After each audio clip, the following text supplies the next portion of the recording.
Hello दोस्तों, आशा करता हूँ कि आप लोग की तैयारी बहुत अच्छी चल रही होगी। आज की जो वीडियो है ना, ये है वन लाइनर। किसके लिए आपको देख रहे हो? इंश्योरेंस। आपको पता है ना, LIC एडीओ एग्जाम है 23 तारीख को, तो उसी के लिए 6 वीडियोस ऑलरेडी अपडेट हो चुकी हैं। और वो कोई टॉपिक वाइज नहीं लिए मैंने, टॉपिक वाइज नहीं लिए, मतलब पहले टॉपिक की थ्योरी नहीं पढ़ाई है, क्वेश्चन वाइज लिए हैं और उन क्वेश्चन के साथ में सब कुछ एक्सप्लेन किया है। ठीक है, तो आप चाहो तो वो भी देख सकते हो। ठीक, तो पहला क्या है, इसमें कोई क्वेश्चन नहीं है, ये केवल एक क्विक रिवीजन की तरह आप ले सकते हो उसे। पहले क्या, who is the regulator of the insurance industry in India. देखो, इंश्योरेंस इंडस्ट्री का रेगुलेटर कौन है, ये पूछा है, तो ये है IRDAI। ठीक है, जो इसका नाम था ना, वो 2014 में क्या कर दिया था, पहले था insurance regulatory development authority of India, तो इसका नाम 2014 में IRDAI कर दिया। ठीक है, फुल फॉर्म हटा दी। और बाकी जितनी भी इंडस्ट्री थी ना गवर्नमेंट की, PSU सारी, NTPC हो गई, GL हो गई, इन सब के नाम केवल इनके शॉर्ट फॉर्म्स पे रख दिए थे। ठीक है, अब जैसे इंश्योरेंस का जो है वो IRDAI है। ठीक है, मार्केट का कौन है, SEBI है। और बैंक्स का कौन है, RBI है। बैंक्स का कौन है, RBI। ठीक है, तो ये सारी बातें आपको पता होनी चाहिए। ठीक है, फिर दूसरा क्या है, which is the secondary वर्डन of the risk. तो अभी पूछा है कि सेकेंडरी वर्डन रिस्क कौन सा होता है। देखो, ये भी दो तरीके होते हैं, प्राइमरी सेकेंडरी। प्राइमरी वो होता है जो आपको डायरेक्ट इफेक्ट करता है, और सेकेंडरी वो जो आपको हो सकता है वो नुकसान हो जाए। जैसे प्राइमरी मतलब किसी को हार्ट अटैक आ गया, तो फिर उसकी हेल्थ का और उसके पैसे का नुकसान हुआ, तो वो क्या प्राइमरी।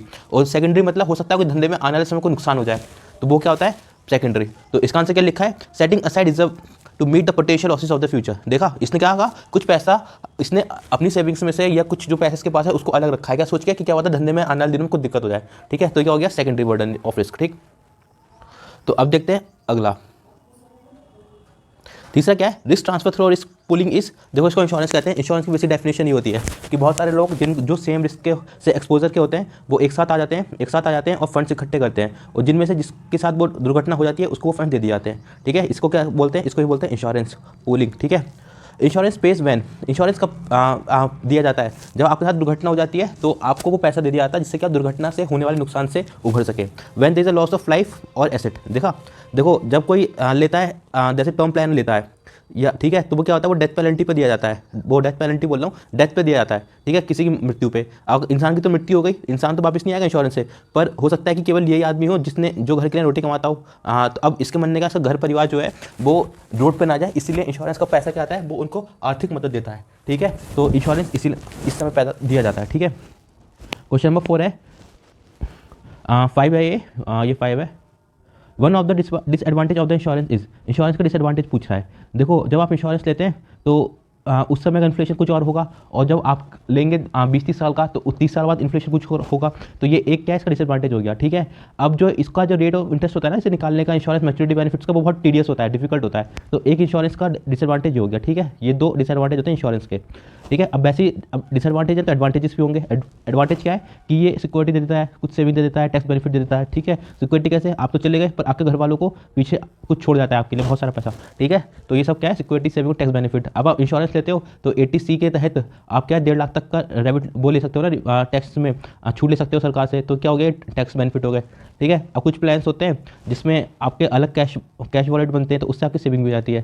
ठीक है, अब क्वेश्चन नंबर 7 है क्या, वो device the HLB concept. HLB concept दिया था प्रोफेसर हुबिनर ने 70-80 साल पहले, 70-80 ईयर्स पहले। ठीक है, टेक्स्ट बुक में जो प्रीवियस ईयर है उसमें इसका आंसर गलत दे रखा है, तो वहाँ मत जाना। ठीक है, इसका आंसर है प्रोफेसर हुबिनर। ठीक है, क्वेश्चन नंबर 8 है, why young peoples are charge less premium. देखो, उसके 2 रीज़न होते हैं, 2 डायरेक्टली होते तो एक ही है। पहला क्या है, मोर्टेलिटी जो होती है ना, मतलब मृत्यु दर, मरने का रेट, वो यंग्स में कम होता है। अब ऐसा तो नहीं कि कोई मान लेगा कि 30 साल का आदमी बाद में पहले मर जाएगा 60 साल के से। आप कहोगे 60 साल पहले मरेगा जनरली, 30 वाला बाद में मरेगा, जनरल होता भी यही है। ठीक है, आप बड़े स्केल पर देखोगे तो इसका मतलब क्या है कि ये जो मोर्टेलिटी रेट होती है ना इनका, यंग्स का, वो कम होता है। और दूसरी बात, अब वो ज़्यादा जिएगा, ज़्यादा लंबा जिएगा तो ज़्यादा प्रीमियम देगा कंपनी को। अब ज़्यादा प्रीमियम देगा तो मतलब क्या है, ठीक है, अब जितनी ज़्यादा मोर्टेलिटी रेट होगी उतनी जो कम प्रीमियम देगा सर कंपनी को एक इंसान, और जितनी कम होगी मतलब मरने का रेट कम होगा तो उतनी ज़्यादा देगा। तो दोनों फायदे हैं, इसलिए जो यंग पीपल होते हैं ना उनका जो वो होता है प्रीमियम, वो कम होता है, लेस। ठीक है, तो अब मूव करते हैं नेक्स्ट पे। Question number point number 9, in a valid contract element deal with the premium is consideration. देखो, ये भी 2 तरह के होते हैं, वैलिड और इनवैलिड। ठीक है, वैलिड और इनवैलिड। इनवैलिड जैसे घूस देना, ब्राइब करना। ठीक है, ये कहा था इनवैलिड में आता है। ठीक है, तो वैलिड कॉन्ट्रैक्ट में जो प्रीमियम डील्स होते हैं वो कंसिडरेशंस में होते हैं। ठीक है, question number 10, pressure applied to the criminal case. देखो, क्वेश्चन का मतलब ये होता है कि धमकी देना, धमकी। ठीक है, तो इसका आंसर सीधा धमकी यही है, आपको याद रखना बस ऐसी। धमकी देने का मतलब क्या होता है, क्वेश्चन। ठीक है, तो क्वेश्चन नंबर 11 है, what are the 2 components of the risk. देखो, रिस्क ना कई तरीके के होते हैं, 3 तरह के होते हैं बेसिकली। क्या, कौन कौन से, लिविंग टू लॉन्ग, ये मैंने सब कवर किया वीडियो में। Living too long, dying too early और एक लिविंग विद डिसेबिलिटी, डिसेबिलिटी, ठीक है। तो ये 3 तरह के रिस्क होते हैं, ठीक है। और इनमें क्या क्या कॉम्पोनेंट्स होते हैं, आप कहोगे कि ये सारी चीज़ें हैं, तो मतलब अनसर्टेनिटी भी है, और किस लेवल की होगी, कितने दिन की होगी, ये भी नहीं पता हमको। तो इसलिए क्या है, uncertainty and level of the extent of damage, ठीक है। तो 3 तरह के रिस्क होते हैं, क्या है, living too long, dying too early और लिविंग विद डिसेबिलिटी। अभी सारी चीज़ें मैंने वीडियो में बहुत डिटेल में समझाई हैं, क्योंकि रिवीजन है इसलिए कुछ समझा नहीं रहा। क्वेश्चन नंबर 12 क्या है, who cannot sign a contract. देखो अब कॉन्ट्रैक्ट साइन करने की बेसिक कंडीशन है ना कि आप 18 साल के तो होने चाहिए मिनिमम, तो माइनस नहीं कर सकते। अब कोई मेंटली इंस्टेबल है तो उसे क्या पता कि मैं क्या साइन कर रहा हूँ क्या नहीं, तो वो भी नहीं कर सकते। और जिनके ऊपर प्रतिबंध लगा रखा होगा वो भी नहीं कर सकते, ठीक है। तो ये 3 लोग हैं जो कॉन्ट्रैक्ट साइन नहीं कर सकते, ठीक। Question number point number 13, who is not having insurable interest. अब इंश्योरेबल इंटरेस्ट क्या होता है कि आप एज अ पर्सन इंश्योरेंस खरीद रहे हो, उसमें आप अपनी माँ का, अपने पापा का, अपनी बीवी का, अपनी वाइफ का, इन सब का इंश्योरेंस ले सकते हो, तो ठीक है। अब इनके अलावा आप किसी और का इंश्योरेंस नहीं ले सकते, फ्रेंड का, दोस्तों का, किसी का नहीं, ठीक है। तो यही होता है कि इंश्योरेबल इंटरेस्ट, ठीक है। तो who is not having insurable interest, तो ये सब है, आप अपने कजिन का ले सकते हैं, अंकल का नहीं ले सकते, भाई बहन का नहीं ले सकते, क्लोज फ्रेंड का, नेबर का, इन सब का नहीं ले सकते। तो मतलब क्या है कि ये क्या है, इंश्योरेबल इंटरेस्ट नहीं है, ठीक है।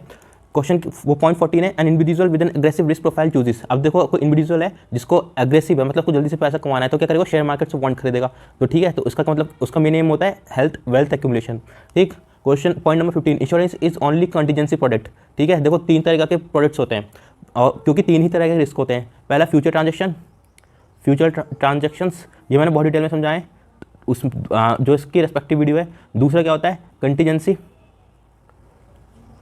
और तीसरा जानने के लिए आपको वो वीडियो देखनी पड़ेगी।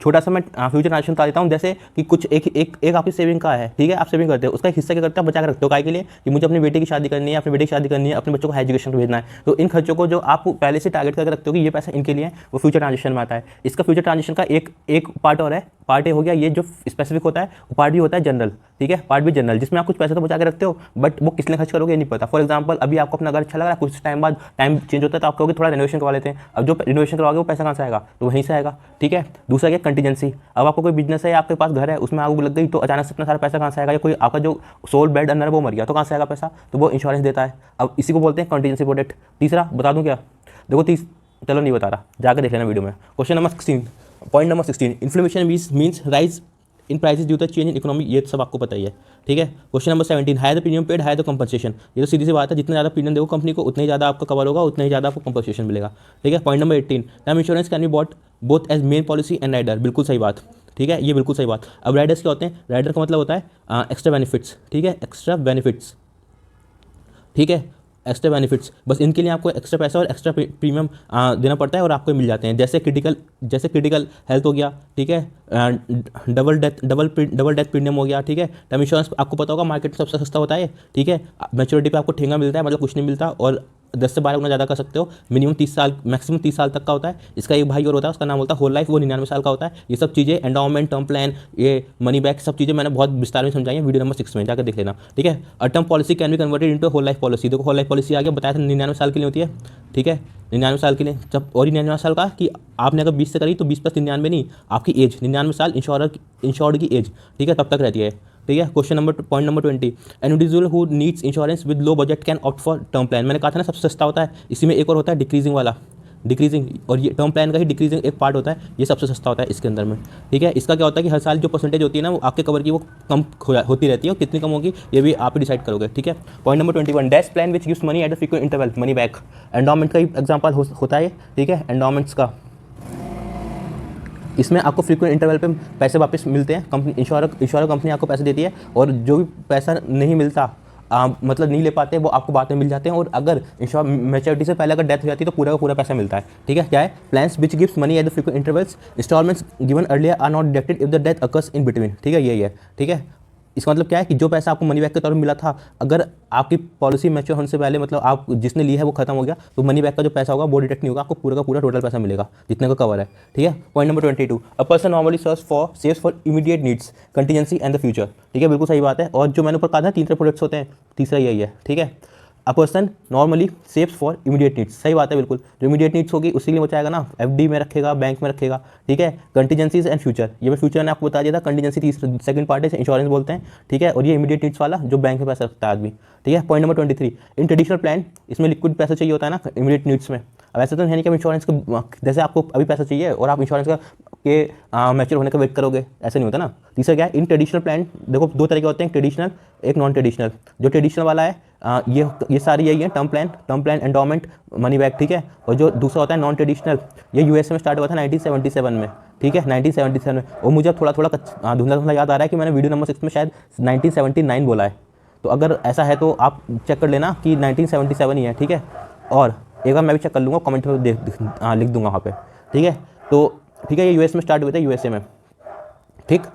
और क्या है, in traditional plans the rate of the is not easy to ascertain, बिल्कुल सही बात है, जो ऊपर हमने लिमिटेशन देखी थी तो उसमें भी ये बात लिखी थी, the rate of interest is not easy to ascertain, so also the bonus calculation and the surrender value, ठीक है। जैसे रेट ऑफ इंटरेस्ट जो है वो आसान नहीं होता निकालना, वैसे ही कैलकुलेशंस जो बोनस की होती हैं, सरेंडर वैल्यू होती है, वो भी आसान नहीं होता। इसका मतलब क्या है कि ट्रांसपेरेंसी कम है और टीडीएस प्रोसेस है, तो ठीक है, इसका मतलब यही है। और जो अपना नॉन ट्रेडिशनल होता है ना वो काफ़ी ट्रांसपेरेंट होते हैं, ठीक। Point number 24, the universal life policy, देखो यही है, the universal life policy was introduced in USA 1977, ठीक है। अब इंडिया में ना IRDA ने इसका नाम क्या रखा है, वेरिएबल लाइफ पॉलिसी, ठीक है। और ये इंडिया में बस दो ही हैं, एक वेरिएबल लाइफ प्लान और दूसरा यूलिप, ठीक है। तो ये सब वीडियो नंबर 6 में बताएंगे मैंने, ठीक है। 1977 में ये पहली बार आया था यूएस में, ठीक। Point number 25, all the universal life, आपको शायद लग रहा होगा मैं बहुत तेज बोल रहा हूँ क्योंकि ये रिवीजन क्लासेस में तेज बोल रहा हूँ, जो नॉर्मल वीडियोस में बहुत आराम से बोला है। अगर आपको फिर भी लग रहा है आपने ये वाली वीडियो नहीं देखी पुरानी वाली, तो उसको इसकी स्पीड थोड़ी कम कर लेना, 0.75 पर कर लेना। All the universal life policies are termed in India as, देखो ये मैंने पॉइंट जस्ट ऊपर बताया कि इनको वेरिएबल इंश्योरेंस प्लान बोला जाता है इंडिया में, ठीक है। अब ULIP is a kind of variable plan, ठीक है, दो बताए थे मैंने, एक यूनिवर्सल इंश्योरेंस प्लान और दूसरा यूलिप, ठीक है। तीसरा क्या है, point number 27, in ULIP investment risk is bond by investor not by insurer, ये बहुत इंपॉर्टेंट पॉइंट है। देखो इसमें क्या होता है ना, यूलिप में दो पार्ट होते हैं, एक पार्ट जो आपके इन्वेस्टमेंट के लिए यूज़ होता है, एक पार्ट जो आपके इंश्योरेंस में यूज़ होता है, ठीक है। आपके अमाउंट का दो पार्ट बनते हैं। अब कितना आप इन्वेस्ट करोगे ये भी आपकी इच्छा होती है, कौन सी कंपनी में आप इन्वेस्ट करोगे ये भी इच्छा होती है, कितना पैसा आप अपने इंश्योरेंस में रखना चाहते हो ये भी आपकी इच्छा होती है। तो सारी इच्छा इसमें आपके ऊपर है, इसलिए जो भी रिस्क होगा वो इंश्योरर के ऊपर नहीं होगा, इन्वेस्टर के ऊपर होगा, ठीक है। अब question point number 28, allocation of the fund is investor choice, देखो ये बोला ना, यूलिप में एलोकेशन ऑफ द फंड एक किसकी चॉइस होती है, इन्वेस्टर की, ठीक है। ये अभी यही बात बोली थी मैंने, ये ठीक। Point number 29, changing of the funds is risk, it is called switching, ठीक है। अब जैसे अगर आपको मन है कि आज इसमें रखना है कल को किसी और में रखना है, तो आप अपने फंड्स निकाल के दूसरे और में डाल दोगे, तो इसी पॉइंट को बोलते हैं स्विचिंग, ठीक है। स्विच इंग्लिश का वर्ड जो है स्विच, उसका मतलब यही होता है ना। तीसरा क्या है, 30 क्या है, only educated risk taking and market doing people prefer ULIPs, ये इसलिए क्यों, क्योंकि जो पैसा हम इन्वेस्ट करते हैं ना ये किस में लगता है, शेयर मार्केट्स में। अब शेयर मार्केट में कौन लगाएगा, जिसको शेयर मार्केट की समझ हो, जिसको रिस्क लेने में थोड़ी सहजता हो, ठीक है, वही शेयर मार्केट पैसे लगाए, इसलिए वही यूलिप्स लेते हैं, ठीक है। अब ज़्यादा एक ऑप्शन और है कि आप एक कंपनी के थ्रू ले लो और वो कंपनी जो होगी उसके एक्सपर्ट्स लगाएंगे पैसा, ठीक है, बट लगेगा आपका किसमें, इसमें शेयर मार्केट में। पॉइंट नंबर 31 है, in ULIP in the case of the death insurance amount depends, ये डिपेंड्स है ऑन द मिनिमम गारंटी और the fund value which is higher, बिल्कुल सही बात है, जो आप मिनिमम गारंटी रखोगे वो या जो भी आपकी फंड वैल्यू होगी वो, उन दोनों से जो भी हायर होगा वो आपको मिल जाएगा, ठीक। Point number 32, risk of the early death can not be covered by taking retirement plan, ठीक है। रिटायरमेंट प्लान में अर्ली डेथ का जो वो होता है ना रिस्क, ये कवर नहीं होता, ठीक है। Point number 33, amount of annuity का मतलब होता है वो अमाउंट जो हमें हर साल किसी को एक डेफिनेट पीरियड टाइम में डेफिनेट पैसा देना होता है, ठीक है, उसे बोलते हैं annuity. The amount of annuity payable depends upon the duration of the payment, सही बात है, ड्यूरेशन ऑफ द पेमेंट का ना हर साल देना होता है और एक फिक्स टाइम पे देना होता है। In an ordinary annuity equal cash flows at equal time intervals for specific time, देखो सब वही बातें बोल दी, equal cash flow, equal time and specific time, ठीक है, एन्युटी। अब इसका बेस्ट एग्जांपल क्या होता है ना, पेंशन ले सकते हो, हर महीने आती है, एक फिक्स टाइम पे आती है, किसी की 1 अप्रैल को आती होगी, मतलब महीने की पहली तारीख को आती होगी, किसी की 2 को आती होगी, और हर महीने आती है, तो एन्युटी तो बहुत एग्जांपल क्या है, पेंशन है।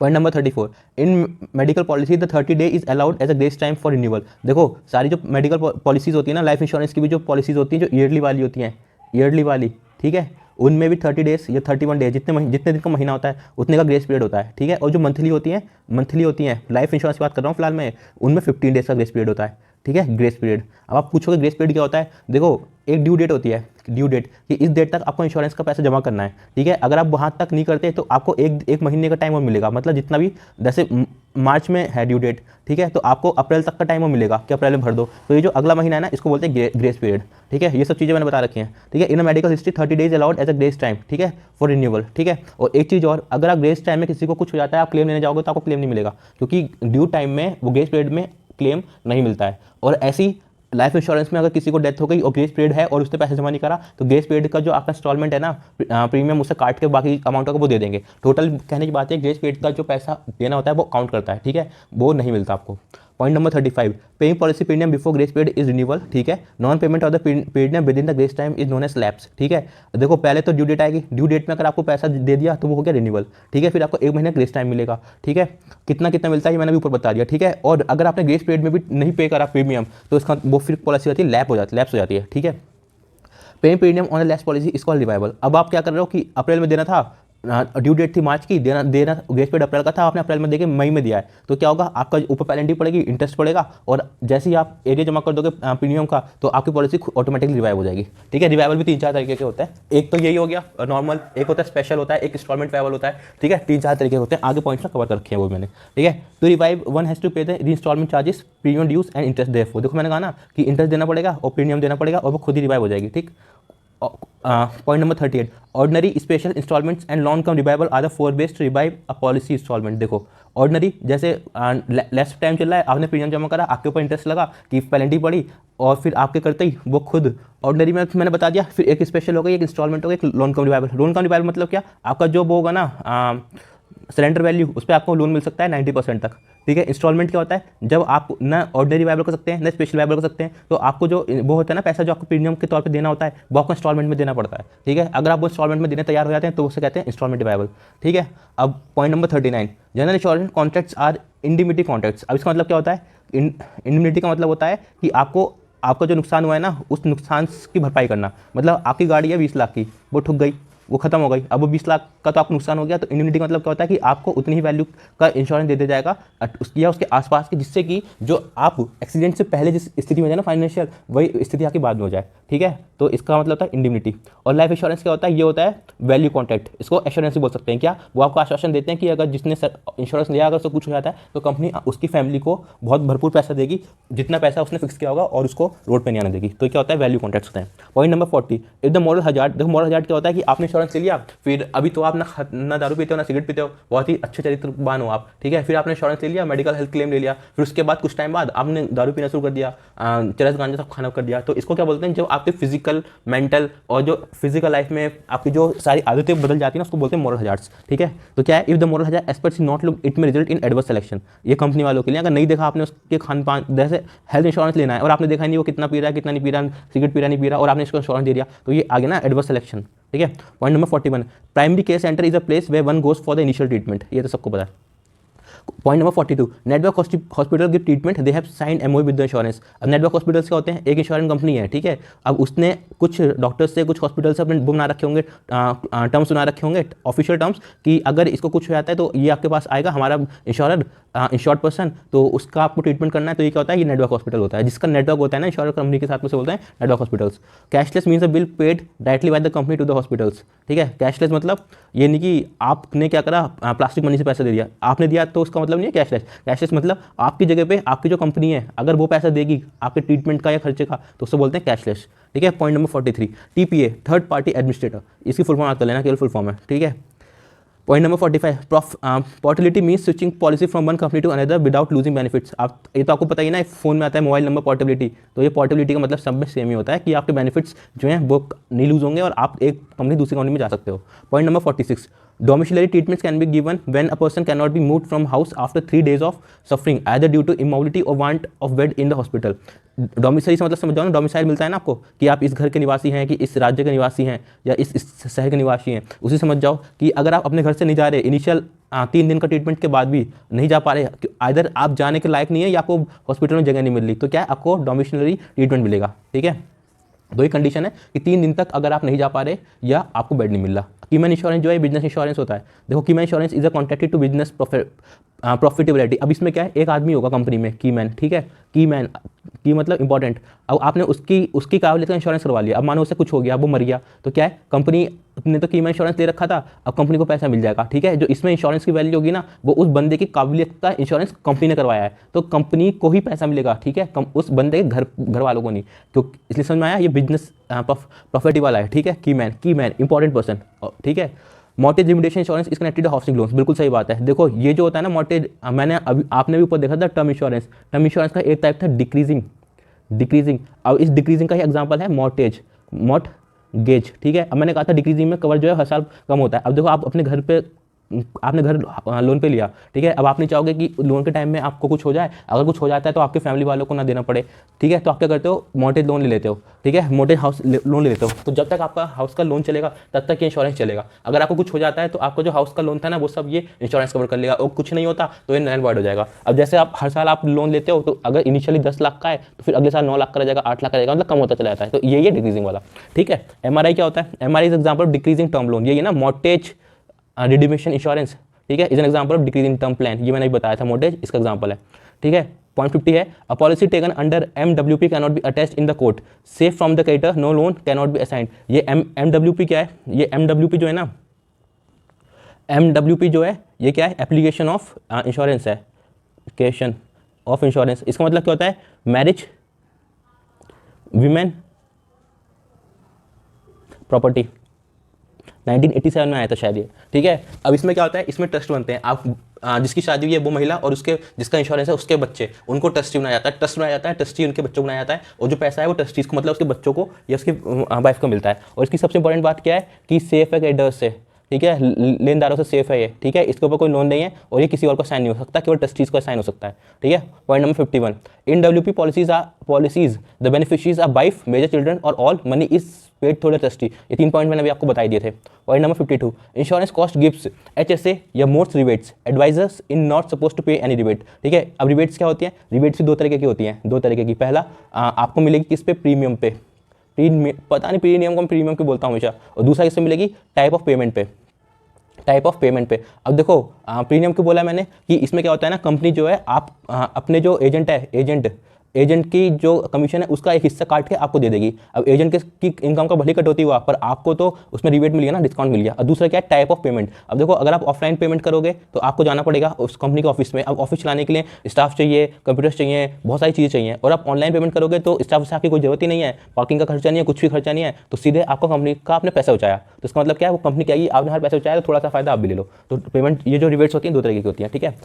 Point number 53, withdrawal from the plan is surrender. देखो सरेंडर होता है जब आप प्लान से विड्रॉ कर लेते हो, और मिनिमम 3 साल के अगर आप पॉलिसी को कंटिन्यू रखते हो तो आपको एक सरेंडर वैल्यू भी मिलती है, ठीक है। अब loan can be paid max 90% based on the surrender value. ये मैंने ऊपर बताया था आपको कि जब लोन बेस्ड वो था ना रिवाइवल, उसमें बताया था कि लोन मिलता है सरेंडर वैल्यू पे और 90% तक ही मिलता है, ठीक है। और अगर आपने इतना ले लिया और अगर आपने लोन वापस नहीं करा तो आपकी जो सरेंडर वैल्यू होगी ना, उसमें से पैसा काट लेगी कंपनी, ठीक है। अब point number 55, high the interest rate assume lower the premium. देखो जितना ज़्यादा इंटरेस्ट रेट होगा ना, उतना ही ज़्यादा प्रीमियम कम होगा, क्यों, पैसा कमा रही ना यहाँ से। अब 2 जगह से पैसा थोड़ी कमाएगी, कि इंटरेस्ट रेट से भी कमाएगी और प्रीमियम से भी कमाएगी, ठीक है। Point number 56, book value is the exact amount paid to buy an asset by insurance company. देखो 2-3 टर्म होते हैं, एक बुक वैल्यू होता है, बुक वैल्यू वो होता है जिसपे जो एग्जैक्ट मार्केट वैल्यू, जिसकी उस चीज़ की मार्केट वैल्यू होती है उसे बोलते हैं मार्केट वैल्यू, ठीक है। बुक वैल्यू वो है जिसपे एक इंश्योरेंस कंपनी खरीदती है, ठीक है, वो एग्जैक्ट अमाउंट जिसपे एक एसेट इंश्योरेंस कंपनी खरीदती है, ठीक है। पॉइंट नंबर 56 है, application to buy a policy is called proposal form, ठीक है। जो फॉर्म आप भर के देते हो जिसमें अपनी सारी डिटेल्स लिखते हो उसको क्या बोलते हैं, प्रपोजल फॉर्म। एक होता है ब्रोशर, उसमें क्या होता है, उसमें कंपनी जो है वो सारी डिटेल लिखती है कि क्या पॉलिसी है, कितना रेट ऑफ इंटरेस्ट रहेगा, कितना सरेंडर वैल्यू की सारी इन्फॉर्मेशन जो कंपनी देती है ना अपनी पॉलिसी के बारे में, उसे बोलते हैं ब्रोशर।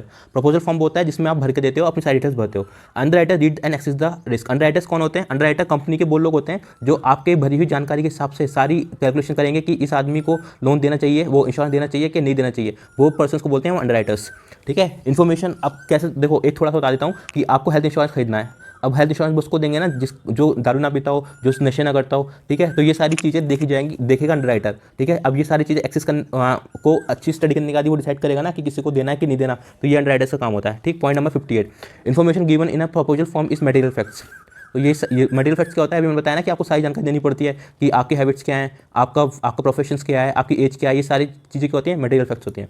ठीक है, point number 59, increased risky behaviours after the purchase of policy is called moral hazards. ये मैंने अभी आपको बता दिया था मोरल हजार्ड्स के बारे में। ठीक है, आदतें बदल जाना पॉलिसी खरीदने के बाद। Point number 60, information not disclosed in proposal form is a breach of utmost good faith. ये बहुत आता है, क्वेश्चन पूछा जाता है। ठीक है, utmost good faith may result in making the policy content null and void it directed within the 2 years। अब देखो मैंने फिर से हेल्थ इंश्योरेंस का एग्जाम्पल ले लेता हूँ। ठीक है, चलो हेल्थ इंश्योरेंस छोड़ो, इस बार टर्म प्लान का वो ले लेते हैं एग्जाम्पल। आपने टर्म प्लान ले लिया, ठीक है, 1 करोड़ का। ठीक है, उससे पहले आप संत आदमी थे, आप पूजा पाठ करते थे, एकदम बढ़िया से रहते थे, किसी लड़ाई झगड़ा नहीं करते थे। अब क्या हुआ, आपने ले लिया इंश्योरेंस प्लान, टर्म प्लान ले लिया, कंपनी ने आपको दे दिया। ठीक है, उसके बाद क्या किया, 1-2 महीने 2 साल के अंदर अंदर आपने अपनी आदतें बदल दी, आप कट्टा रखने लग गए, चाकू छुरी चलाने लग गए। तो अगर कंपनी को पता चल जाएगा कि आप ऐसे काम करने लग गए, तो आपकी जो पॉलिसी है ना वो नल एंड वाइड कर देगी, क्योंकि भाग जाए यहाँ से, हम नहीं देंगे कि पैसा। ठीक है, तो ये क्या होता है, ये होता है breaching of utmost good faith. ठीक है, तीसरा क्या है, ration card is a non standard age proof. Ration card जो है वो एज प्रूफ का कोई स्टैंडर्ड प्रूफ नहीं होता। ठीक है, एक होता है स्टैंडर्ड्स भी होते हैं, स्टैंडर्ड जैसे आधार कार्ड हो गया, आधार कार्ड ये स्टैंडर्ड प्रूफ होता है। आधार राशन कार्ड के साथ में एक पैन कार्ड होता है, वो भी नॉन स्टैंडर्ड प्रूफ होता है। ठीक है, point number 62, a policy holder can return the document with in 15 days from the time of receiving the document. देखो अब ये क्या है, आपने पॉलिसी ले ली, फिर आपको पता चला कि ये पॉलिसी मेरे लिए इतनी अच्छी नहीं है, तो मुझे नहीं लेनी चाहिए थी, तो आप क्या कर सकते हो, तो 15 दिन के अंदर वापस कर सकते हो, और आपसे बिना कोई क्वेश्चन पूछे, नो क्वेश्चन आस्क्ड, आपकी वो पॉलिसी आपसे ले ली जाएगी। ठीक है, और इसको क्या बोलते हैं, कूलिंग ऑफ पीरियड। ठीक है, कूलिंग ऑफ पीरियड भी बोलते हैं, और लॉकडाउन पीरियड से बोलते हैं इसको। ठीक है, point number 63, policy document is evidence of the contract. आपने जो पॉलिसी साइन की है उसका जो लीगल नाम होता है वो क्या होता है, पॉलिसी डॉक्यूमेंट, इसको बोलते हैं कॉन्ट्रैक्ट। ठीक है, आपने कॉन्ट्रैक्ट साइन कर लिया ना, आपने इंश्योरेंस कंपनी ने कि इतने पे इतना मिलेगा, ये मिलेगा, ऐसा हम साइन करते हैं। Point number 64, policy document has to be sign and stamped. ठीक है, साइन तो होगा और स्टैम्प भी होगा। The first part of the policy इसको शेड्यूल। ठीक है, ये तो स्टैटिक याद रखना, जो पॉलिसी का पहला पार्ट होगा ना, इससे बोलते हैं schedule. Point number 66, standard provisions are terms in condition of the particular plan cover to all. Standard तो स्टैंडर्ड मतलब वही होगी ना जो सबके लिए सेम हो, तो यहाँ पर particular plan common to all है। ठीक है, फिर point number 67, specific permission is when a life insurer has issued a policy within some restricted clause imposed. ठीक है, ठीक, point number 68, if the premiums are not paid for 3 continuous years surrender value will not. ये मैंने आपको ऊपर बताया था कि आपको लगातार 3 साल तक जो है प्रीमियम पे करना पड़ेगा, तभी आपको सरेंडर वैल्यू मिलेगी। अब सरेंडर वैल्यू क्या होती है, देखो सरेंडर वैल्यू होती है टोटल प्रीमियम पेड माइनस जो कंपनी का खर्चा आता है ना, उसको मतलब मेंटेन करने के लिए जो भी एक्सपेंसेस होते हैं कंपनी के, उसको बोलते हैं सरेंडर वैल्यू। ठीक है, आपने सपोज 1 लाख के प्रीमियम जमा कर दिए और कंपनी का ढेर खर्चा है उसको मेंटेन करने के लिए, तो आपको कितने 92,000 रुपये मिल जाएंगे, तो इसको बोलते हैं सरेंडर वैल्यू। ठीक है, point number 69, if the premiums are not paid even within a grace time policy get lapsed. Repeat point है। ठीक है, point number 70, in the life insurance 31 days और 1 month is the grace time allot for the renewal. ये मैंने ऊपर आपको बता दिया है, और जो महीने वाली होती है तो 15 दिन का होता है। If a person dies during the grace time period, the claims will be settled after reducing the premium due for the year। ये पॉइंट भी मैंने आपको ऊपर ही बता दिया था। ठीक है, alternations in a policy if it does not affect the risk. अब जैसे आपका नाम, जैसे मेरा नाम है विनीत। ठीक है, विनीत। अब कुछ लोग विनीत को VINEET लिखते हैं, अपना गंदा लिखा मैंने, VINEET। ठीक है, अब कुछ लोग क्या करेंगे, विनीत को VINIT लिखते हैं। ठीक है, विनीत, अगर आपने कुछ अपनी पॉलिसी डॉक्यूमेंट में कुछ चेंज करवाया है जिससे आपकी जो रिस्क वैल्यू है पॉलिसी की वो चेंज नहीं होगी। अब देखो विनीत डबल ई को अगर मैं आई करवा रहा हूँ तो इसमें कुछ चेंज थोड़ी ना हो रहा है, तो इसका मतलब क्या है कि ऐसे जो भी ऑल्टरनेशन होंगे ना पॉलिसी में बदलाव, उन्हें बोलते हैं ऑल्टरनेशंस। ठीक है, फिर पॉइंट नंबर 73 है, the underwriter sees only risk before accepting the premium. ठीक है, अंडरराइटर्स का मैंने रोल ऊपर बता दिया, he is not a charge of the claim. ठीक है, ये केवल एक्सेस पूरा आकलन करते हैं कि कितना रिस्क हो सकता है, कितना चीज़ें हैं, क्या हल करते हैं, सब कुछ उसके हिसाब से वो बस सजेस्ट करते हैं कि इनका जो वो है इंश्योरेंस हमको देना चाहिए कि नहीं देना चाहिए। ठीक है, वो क्लेम से इसका कोई संबंध नहीं होता। क्लेम में कौन हेल्प करेगा, agent. If a person has more than 1 adverse factor numerical rating system is adopted. ठीक है, अब कई सारे एडवर्स फैक्टर हैं कि दारू पीता है, पुलिस में भी है, मतलब खतरे वाला काम भी है, तो फिर उसके न्यूमेरिकल रेटिंग सिस्टम अडॉप्ट किया जाता है। ठीक है, अब इसका मतलब ये नहीं है कि सारे पुलिस वाले दारू पीते हैं, मैंने बस अलग अलग वो बुरी चीज़ें एक साथ कंबाइन कर दी। अब इसका मतलब ये नहीं कि पुलिस को मैं बुरा कह रहा हूँ, पुलिस में जान का खतरा होता है ना। अब जैसे यूपी में काउंटर चल रहे हैं, गुंडे ने अगर पुलिस को गोली मार दी तो रिस्क है ना लाइफ में, तो इसलिए मैंने इसका मतलब बोला। ठीक है, point number 75, substandards are charge with extra premium. Substandards क्या होते हैं, देखो एक मॉर्टलिटी रेट होता है। ठीक है, हम मान के चलते हैं कि हिंदुस्तान में जो एवरेज एज है वो 70 साल है। ठीक है, 70 साल। अब इसके हिसाब से ना कुछ लोग होते हैं जो 65 के होते हैं, कुछ 40 के होते हैं, कुछ 30 के होते हैं। ठीक है, तो मॉर्टलिटी रेट के हिसाब से सबकी एज डिसाइड की जाती है। ठीक है, अब कुछ लोग जैसे जो मतलब मॉर्टलिटी रेट जिनका हाई है, ठीक है, बट उनको लोन दिया जा सकता है, तो उनका क्या है कि को लोन तो देते हैं। अब जैसे 70 साल एज हो गई, फॉर एग्जांपल 65 साल वाला चला गया, तो अब देखो उसका मोर्टेलिटी रेट हाई होगी ना, तो इसको क्या होगा, पॉलिसी तो दे देंगे वो, बट उससे एक्स्ट्रा पैसे लेंगे। ठीक है, एक टर्म और होता है 71। अगर वो 71 साल का है तो उसको कहेंगे भाई आपको हम नहीं दे सकते। इसका मतलब क्या है, आप डिक्लाइंड लाइफ में हो, डिक्लाइंड लाइफ। ठीक है, ठीक है, 70 साल से ऊपर वाला जो नॉर्म, एक ये मैंने एग्जांपल लिया 70 साल, ठीक है, ये कुछ भी हो सकता है, जो हर कंपनी की अलग अलग प्रोसेस होती होंगी। ठीक, point number 77, death of person within 3 years of the taken policy is known as early death. ठीक है, अगर किसी ने 3 साल से पहले पॉलिसी ली है और 3 साल से पहले उसकी डेथ हो जाती है तो उसे बोलते हैं अर्ली डेथ। ठीक है, और इसमें क्या होता है, वैसे तो इंश्योरेंस कंपनी कहती है कि 15 दिन के अंदर सारे डॉक्यूमेंट्स इकट्ठे कर लो, जो रूल कहता है ना, IRDAI का ये कहता है 15 दिन के अंदर सारे इकट्ठे कर लो, 30 दिन के अंदर आपके दे दो उसको, डेथ बेनिफिट्स दे दो। बट अर्ली डेथ्स में ना ये टाइम बढ़ जाता है, क्योंकि सारी इंक्वायरी करनी होती है, तो उसमें टाइम बढ़ जाता है। ठीक है, point number 78, money back amounts paid in installments are called survival benefits. ठीक है, ये मैंने ऊपर बता दिया था आपको। ठीक है, point number 79, adviser represent insurance companies and brokers the client, तो ये तो सबको पता है। Point number 80, an adviser should show license on demand, tell commissions when inquired, premium amount should be told in advance to proposer. ये सब बेकार की बात है। Telemarketing example of direct marketing. ठीक है, टेली मार्केटिंग तो फोन से बताना। Point number 82, agent license is valid for 3 years, ये बहुत इंपॉर्टेंट है। 3 साल के लिए एजेंट का इंश्योरेंस जो लाइसेंस होता है वैलिड होता है, और अगर वो टर्मिनेट कर दिया जाता है तो वो 5 साल के लिए काम नहीं कर सकता। ठीक है, उसको दोबारा से फिर पेपर देना होगा। ठीक है, एडवाइजर के तौर पे वो काम नहीं कर सकता। ठीक है, और उसको फिर से एग्जाम देना पड़ता है। देखो, पॉलिसी सेलिंग इज बहुत आर्ट एंड साइंस, बेकार की बात है। पॉइंट बेकार की बात इसलिए बोल रहा हूँ कि एग्जाम के पॉइंट ऑफ व्यू से बेकार की बात है, वैसे नहीं बेकार की बात। Point number 84, natural market means, अच्छा नेचुरल मार्केट, अब अगर आप एजेंट हो तो आपके जो नेचुरल मार्केट होगा वो आपके रिश्तेदार, आपके घर वाले तो होंगे ना, फिर और इन्फ्लुएंस किसके हो सकता है, हो सकता है आपके दोस्त वो होंगे, डॉक्टर्स होंगे जिनके पास जाते हो, आप एडवोकेट्स हो सकते हो, कॉलेज के ग्रुप हो जो आपके दोस्त नहीं है, तो वो क्या हो गए, वो नेचुरल इन्फ्लुएंस हो गए। ठीक है, natural markets mean the friends and relatives, center of the influence, doctors, lawyers, auditors etcetera, and the immediate groups means colleagues. ठीक है, point number 85, one who is well qualified to buy policies called prospect। ठीक है, point number 86, need based analysis makes adviser easy to give an solution and make the proper sign of the use. यही बेकार की बात।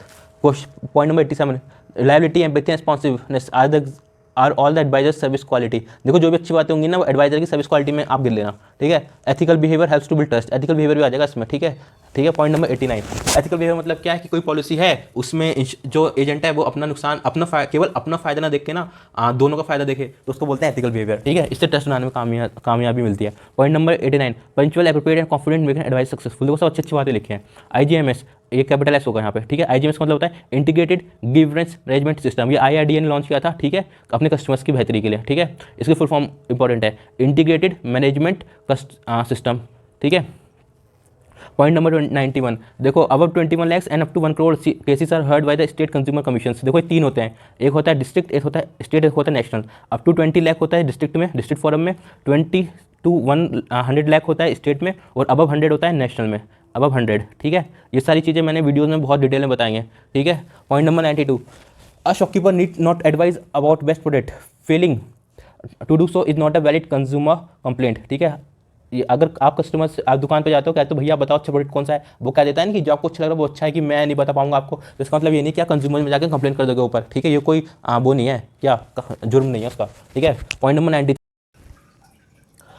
93 है, insurance ombudsman is the right to make the insurance related complain. ये बिल्कुल सही बात है, और ऐसा एक क्वेश्चन मैंने वीडियोस में भी करवाया है। ठीक है, और ऐसा नहीं कि आपके पास कोई भी दिक्कत होगी, कोई परेशानी होगी, आप सीधे ओम्बुड्समैन के पास चले जाओगे। सबसे पहले आपको कंपनी के पास जाना होगा, रिलेटेड कंपनी के पास, उनसे कंप्लेन करनी होगी। जब वो आपको 1 साल तक टहलाते रहे तब आप इंटरनल ये इंश्योरेंस ओम्बुड्समैन के पास जाओगे। ठीक है, इसके बाद में हमने काफ़ी डिटेल में वो इन्फॉर्मेशन दी है। ठीक है, इसके बस अंदर और भी पहलू में केवल ये नहीं है कि ये करेक्ट चॉइस है, कितने दिन में क्या करना होता है, कितना रिवॉर्ड मिलता है, ये सारी चीज़ें हमने कवर कर रखी हैं।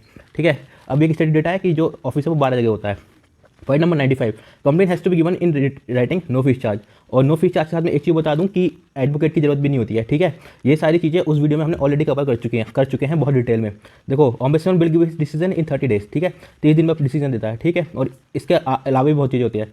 97, disputed case can be extended up to 90 days। ठीक है, जो डिस्प्यूटेड केस होता है वो 90 दिन तक, मतलब 3 महीने तक किसको एक्सटेंड कर सकते हैं।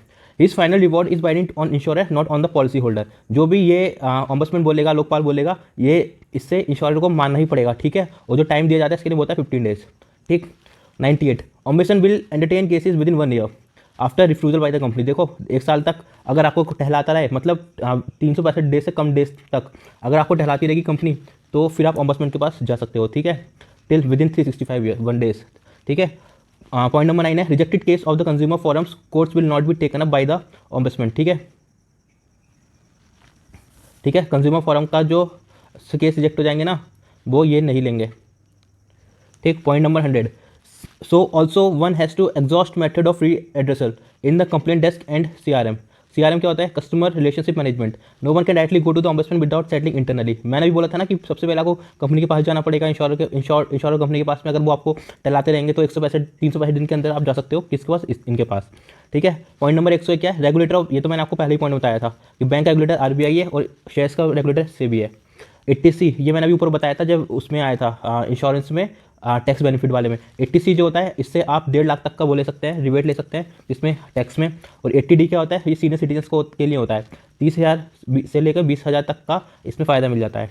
ठीक, point number 104, all the payments from the insurance are exempted under 10(10)D of except pension annuity. देखो मैंने आपसे कहा था ना कि एन्युटी का सबसे बेहतरीन एग्जाम्पल पेंशन होता है, देखो ये लिखा भी आ गया। ठीक है, तो ये तो सब स्टडी डेटा है, आप पढ़ ही लेना एक बार। However the commutation can be availed under 10(10)(10)D। GIC ये इंपॉर्टेंट है, GIC is the only reinsurer in India. ठीक है, GIC is the only reinsurer in India. फिर III conduct the examination by the IRDA। III, ठीक है, ये 3 नहीं लिखा, ये लिखा है III। 108 में क्या आता है? IIRM institute of resource insurance and risk management. ठीक है, ये हैदराबाद का है और ये इनिशिएटिव किसका है? IRDA और गवर्नमेंट ऑफ तेलंगाना। अब तेलंगाना किस कहाँ पे है आपको पता ही है ना, तो इसलिए ये किसका है? Institute of Hyderabad and Telangana. ठीक, point number 109, TAC tariff advisory committee decides premium on general insurance. अगर आपसे पूछ लेगा कि जनरल इंश्योरेंस पे जो प्रीमियम है वो कौन डिसाइड करता है, तो वो क्या है? TAC tariff advisory committee. कौन? Tariff advisory committee. 110वां, detoxification means following allowing general insurance companies to decide on the premium based on income and expenditure and claim settling trends. तो डिटॉक्सिफिकेशन का मतलब क्या होता है कि जनरल इंश्योरेंस कंपनीज को ये डिसाइड करने जाता है, दिया जाता है कि प्रीमियम कितना होगा depending on the income and expenditure and claim settlement trends. ठीक है, पॉइंट नंबर 111, LIC की फुल फॉर्म लिखिए लाइफ इंश्योरेंस काउंसिल। ठीक है, 100 ये मोर्टेलिटी रिलेटेड टू एज, ये मैंने ऊपर बताया था जब ये बताया था कि यंग जनरेशन का जो होता है इंश्योरेंस वो कम क्यों होता है, प्रीमियम कम क्यों होता है उनका। ठीक है,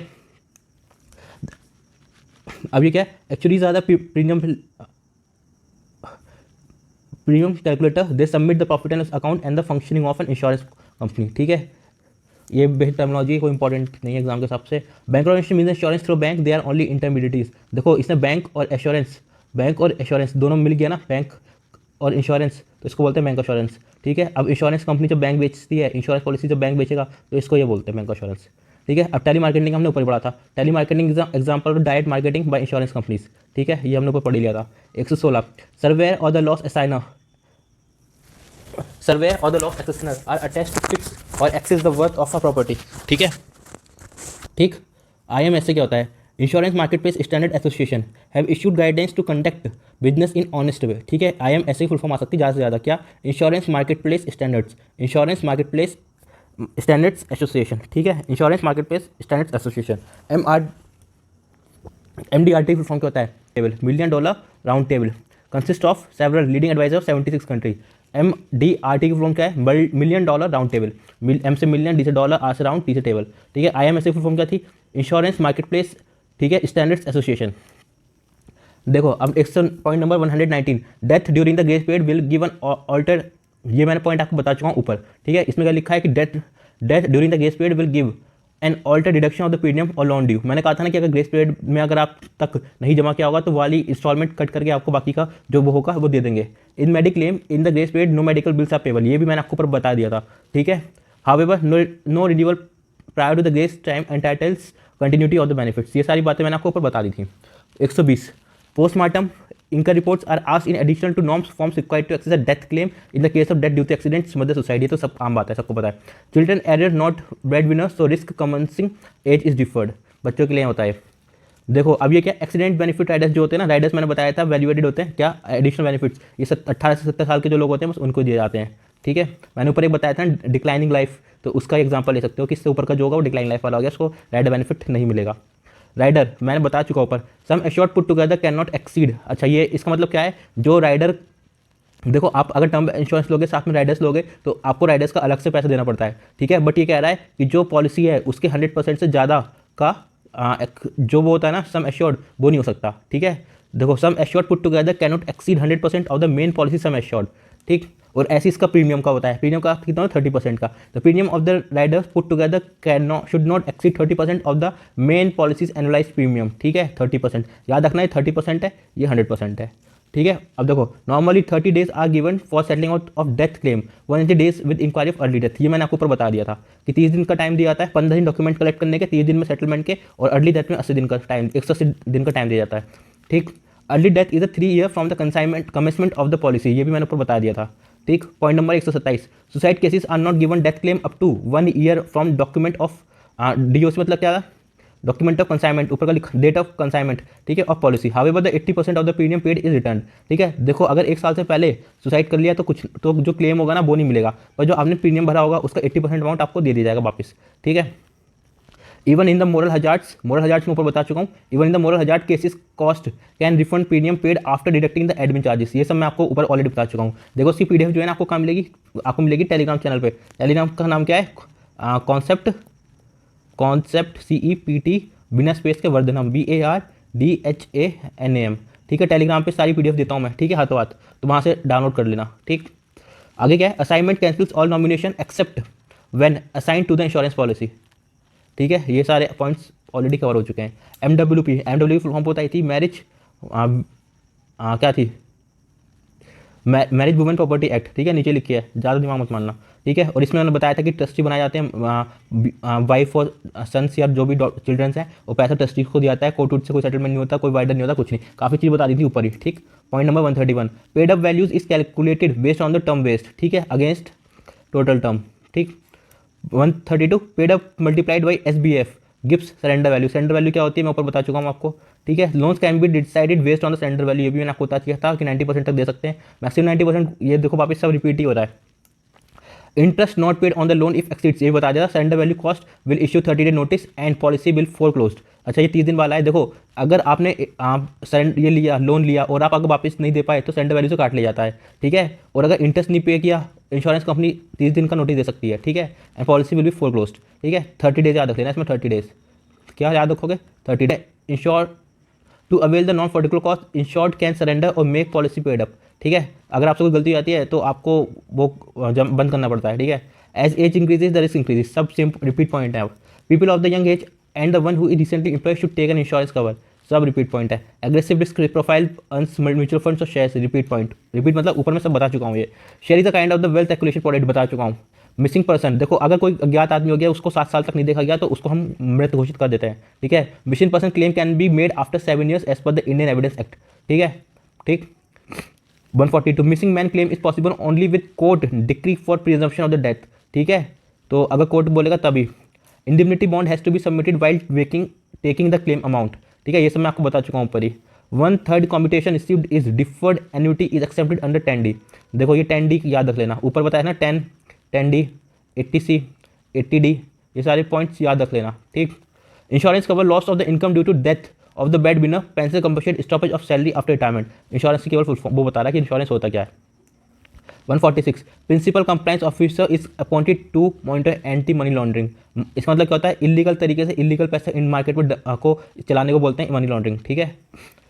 50,000 is the limit one can remit in cash in counter, देखो अगर आपको पॉलिसी का वो करना है जमा तो 50,000 तक आप जमा कर सकते हो, कैसे, कैश से। 50,000 से ऊपर आपको या तो DD देना पड़ेगा या चेक देना पड़ेगा, यही लिखा है इसमें, ठीक है, DD और check.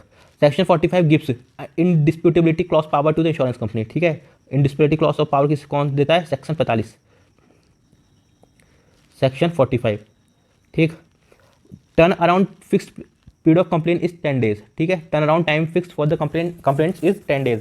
Waste period in medical claim is 30 days, गलत है ये, गलत मतलब आधी, अगर 1 साल वाला है 1 year वाला है तो 30 days है, और हर मंथ अगर आप देते हो किसी इंश्योरेंस में तो उसका वेस्ट पीरियड होता है 50 days, ठीक है, 15 days, ठीक। मंथली का 15 होता है और ईयरली का 30 days होता है, ठीक है। Copy of the pro form मतलब proposal form to be return to policy holder within 30 days, ठीक है, 30 दिन के अंदर देना होता है। Grace time in the life insurance is 31 days, 1 month 15 days in monthly, देखा ये आ गया ना 15 दिन वाला, ठीक। Inquiry in the case of death 180 days, मैंने बोला था, अर्ली डेथ में 180 days होता है।